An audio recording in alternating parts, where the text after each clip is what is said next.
Dobre, Karči, kde v EÚ žijú ľudia v najviac preplnených bytoch? Tipnem si, že to bude asi v krajinách s horšími príjmami. Rumunsko? Presne tak, Rumunsko sa nachádza dokonca na prvom mieste a percentuálne to vychádza až 40,7%.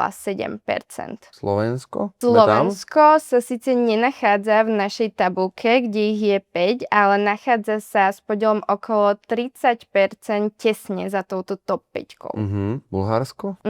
Výborne. Bulharsko sa nachádza v našej tabuľke na 3. mieste s podielom 33,8%.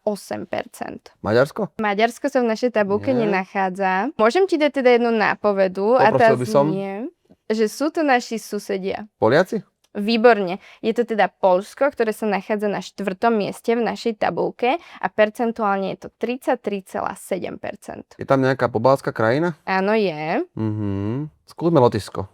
Výborne. Je to Lotyšsko, to sa nachádza na 2. mieste v našej tabuľke a percentuálne to vychádza 39,3%. Ešte jedno nám chýba. To Stále zvládneš. pôjdem podľa toho, že horšie príjmy pravdepodobne. Skúsme nejaký Balkán a v Únii. Chorvátsko? Výborne, je to Chorvátsko, to sa teda nachádza na 5. mieste a percentuálne je to 31,7%.